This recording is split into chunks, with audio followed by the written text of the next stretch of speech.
नमस्कार विद्यार्थी मित्रांनो, आजच्या चालू घडामोडीच्या भागामध्ये तुम्हा सर्वांचं मनपूर्वक स्वागत। आजचा हा जो भाग आहे हा विशेष महत्त्वाचा आहे। बघा प्रश्न काय आहे, तर इथे डीएला कोणत्या देशात मंत्री म्हणून नियुक्त करण्यात आली। डीएला ही जे आहे मित्रांनो, डीएला ही एक रोबोटिक मंत्री आहे, रोबोट आहे, रोबोट।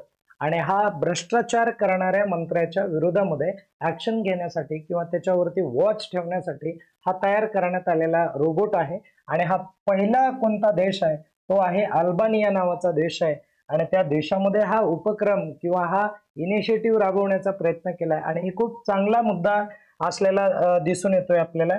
त्यानंतर भारतातील सर्वात मोठा ग्रीन अमोनिया प्रकल्प कोणत्या राज्यामध्ये सुरू झालेला आहे, तर तो ओडिसा या राज्यामध्ये चालू करण्यात आलेला आहे। ओके, आता हा जो प्रकल्प आहे ग्रीन अमोनिया नावाचा प्रकल्प आहे, या प्रकल्पाच्या माध्यमातून मित्रांनो की ओडिसा या राज्यामधला जो काय विकासात्मक मुद्दा आहे तो चांगल्या पद्धतीने इथे निर्माण व्हावा, विकास व्हावा, यासाठी तो प्रकल्प राबवण्याचा प्रयत्न केलाय। समुद्र प्रदक्षिणा या उपक्रमाचे उद्घाटन संरक्षण मंत्री राजनाथ सिंह यांनी कुठे केलेलं आहे, तर ती मुंबई या ठिकाणी केलेलं आहे। आता एक लक्षात राहू द्या, समुद्र प्रदक्षिणा या मोहिमेमध्ये काय केलं जाणार आहे की आपली जी काय सामरिक शक्ती आहे ही शक्ती जगाला दाखवण्याचा प्रयत्न केला जाणार आहे।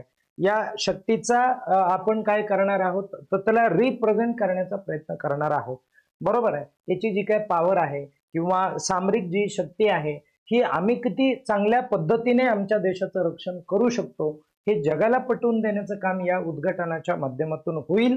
ओके, या उपक्रमाच्या माध्यमातून होईल, विशेषतः असा तो उपक्रम आहे। त्यानंतर परत बघा, भारतातील पहिल्या रामसर वेटलँड सिटी। आता वेटलँड म्हणजे काय, तर वेटलँड म्हणजे ज्याला पाणथळ जमीन म्हणतात। काय म्हणतात, पाणथळ, पाणथळ जमीन म्हणतात किंवा भूप्रदेश म्हणतात, जिथे म्हणजे थोडेही पाणी झालं की तिथे काय होऊ शकतं की जास्त चिकचिक होऊ शकते, बरोबर आहे की नाही। तर अशी ही जी पाणथळ सिटी आहे, म्हणून ती कुणाला नामांकन मिळालं, तर ते उदयपूर या शहराला मिळालेलं आहे। आता मला तुम्ही कमेंट करून सांगा की उदयपूर हे जे शहर आहे हे कोणत्या राज्यातलं शहर आहे, ते मला एकदा तुम्ही सांगा।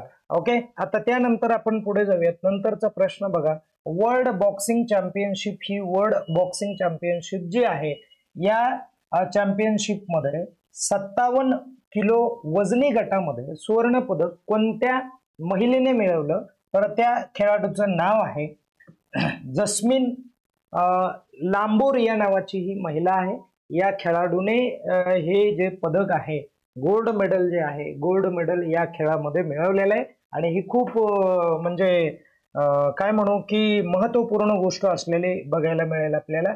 अलीकडे काय झालं, तर महिला हॉकी ज्युनियर आशिया कप पार पडले बघा, महिला हॉकी ज्युनियर आशिया कप। आणि हे जे आहेत हे आशिया खंडामध्ये खेळले जातात, हे पण एकदा क्लिअर करा। आता महिला हॉकी ज्युनियर आशिया कप ही जी स्पर्धा आहे, या स्पर्धेमध्ये फायनल मध्ये आपण गेलेलो होतो, भारत हा फायनल मध्ये गेला होता, परंतु भारताला फायनल मध्ये हरवणारा देश आहे तो चीन ठरला। कोणता देश आहे, चीन ठरला, हे विशेष महत्वाचं आहे। ओके, चीनने भारताला हरवलेला आहे। आणि मग यानंतरचा जो काय प्रकार आहे तो एकदा आपण बघूयात। बघा, नंतरचा प्रश्न, फिडे वुमन्स ग्रँड स्विस नावाचा हा एक खेळ आहे। म्हणजे बघा, फिडे वुमन्स ग्रँड स्विस म्हणलं की हे बुद्धिबळ खेळ आहे। कोणता खेळ आहे, बुद्धिबळाचा खेळ आहे।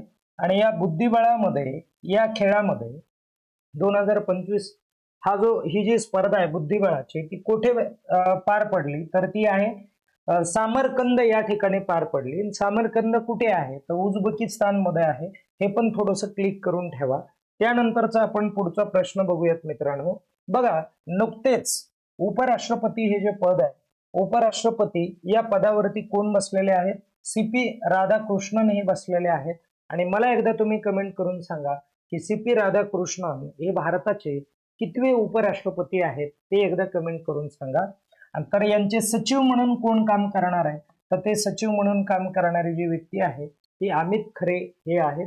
हे पण तुम्ही थोडंसं निश्चित करून घ्या। अमित खरे हे आता secretary of vice president of India that is CP Radhakrishnan. Okay, त्यानंतरचा प्रश्न, बैराबी सैरंग रेल्वे प्रकल्प जो आहे हा कोणत्या राज्यामध्ये राबवला जात आहे? आता लक्षात घ्या, जातीय दंगे किंवा वांशिक जो काय गोंधळ आहे तो मिझोरम मध्ये उडत आहे आणि म्हणून मिझोरमला भेट देणारे जे आपले पंतप्रधान आहेत ते त्या ठिकाणी गेले आणि तिथे गेल्यानंतर त्यांनी एक रेल्वेच्या संदर्भामधला जो काय प्रकल्प आहे, रेल्वे लाईन जी आहे ती विकसित करण्याचा काय केलाय, प्रयत्न केलाय की त्याचं उद्घाटन इथे केलेलं आहे मिझोरम या देशामध्ये. आणि त्यानंतर आता मिझोरम म्हटलं ना तर मोठे असे पहाड वगैरे आहेत बघा, मोठ्या प्रमाणावरती इथे पर्वतरांगा दिसतात, डोंगर दिसतात आणि अशा परिस्थितीमध्ये किंवा अशा एरियामध्ये ट्रेन नेणं हे खूप डिफिकल्ट असतं, तरी पण आपण तसा प्रयत्न केलेला आहे. आणि त्यानंतर एक शेवटचा आपण प्रश्न बघूयात, ब्राझीलच्या माजी राष्ट्रपती, बघा ब्राझील या देशाचे माजी राष्ट्रपती आहेत आणि सध्या कोणते राष्ट्रपती आहेत? सध्या तर लुली नावाचे राष्ट्रपती आहेत. आणि यांच्या या बघा राष्ट्राध्यक्ष ब्राझीलचे जे लुली आहेत त्यांच्या अगोदर कोण राष्ट्रपती होतं तिथे किंवा राष्ट्राध्यक्ष होतं? तर जायर बोल्सोनारो हे होते. आणि 2022ला निवडणुका झाल्या आणि 2022च्या निवडणुकांमध्ये हे विजयी ठरलेले आहेत. तर हे विजयी ठरल्यामुळे जायर बोल्सोनारो यांनी काय केलं तर 2025 मध्ये किती वर्षाची त्यांना शिक्षा इथे सुनावण्यात आलेली आहे? तर 27 वर्ष 3 महिने शिक्षा सुनावण्यात आली. तर मुळात हे समजून घ्या शिक्षा काय यांना झाली, तर यांनी लोकशाहीला घातक असं काम केलेलं आहे असं कोर्टाचं म्हणणं आहे. म्हणजे लोकशाही समूळ नष्ट करण्याचा प्रयत्न हे काय करत होते इथे, तर लुली यांना पण मारण्याचा कट त्यांनी रचला होता किंवा लोकशाहीच्या संदर्भामध्ये वेगवेगळे विघातक असे जे काही कामं आहेत हे या जाहीर हे जे माजी राष्ट्राध्यक्ष यांच्या माध्यमातून होताना इथे दिसून आलं, म्हणून त्यांना शिक्षा सुनावली. ही एक महत्वाची बाब असलेली आपल्याला दिसून येईल. ओके, आता जगामध्ये हे खूप म्हणजे वेगळा मुद्दा आहे म्हणून परीक्षेला येण्याची दाट शक्यता आहे. आपण या ठिकाणी थांबूया. धन्यवाद. स्वतःची काळजी घ्या, अभ्यास करत राहा.